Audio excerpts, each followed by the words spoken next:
Congress could authorize. We could probably create hundreds of thousands of jobs or 1 million jobs. So if that's the argument, there are a lot more direct ways to create well-paying American construction jobs. And then with respect to the costs, all I've said is that I want to make sure that if in fact this project goes forward, that it's not adding to the problem of climate change, which I think is very serious and does impose serious costs on the American people. Some of them long-term, but significant costs nonetheless. If we've got more flooding, more wildfires, more drought, there are direct economic impacts on that. And as we're now rebuilding after Sandy, for example, we're having to consider how do we increase preparedness and how we structure infrastructure and housing and so forth along the Jersey Shore. That's an example of the kind of costs that are imposed, and you can put a dollar figure on it. So in terms of process, you've got a Nebraska judge that's still determining whether or not the new path for this pipeline is appropriate. Once that is resolved, then the State Department will have all the information it needs to make its decision.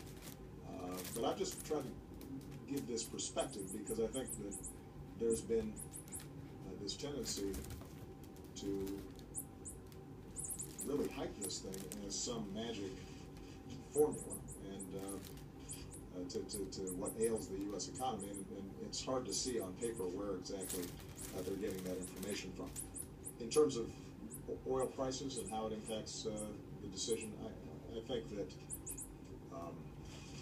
it won't have a significant impact, except perhaps in the minds of folks when gas prices are lower, maybe they're more less susceptible to the argument that this is the answer to lowering gas prices. But it was never going to be the answer to lowering gas prices because the oil that would be piped through the Keystone Pipeline would go into the world market, and that's what determines oil prices. In terms of Congress forcing your hand on this, is this something where you clearly say you're not going to let Congress force your hand on determining whether to approve or disapprove this bill?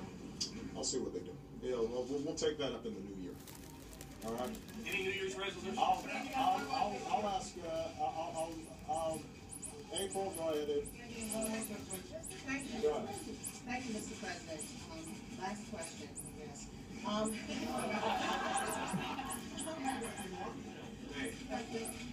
6 years ago this month, I asked you what was the state of Black America in the Oval Office, and you said it was the best of times and the worst of times.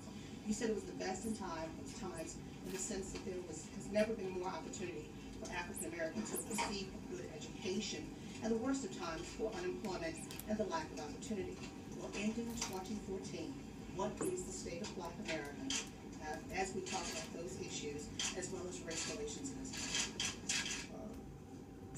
Like the rest of America, Black America in the aggregate is better off now than it was when I came in office.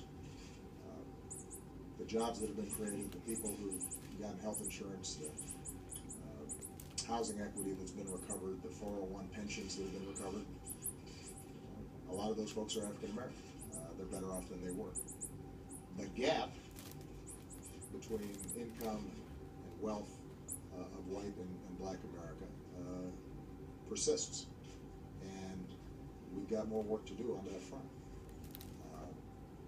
I've been consistent in saying that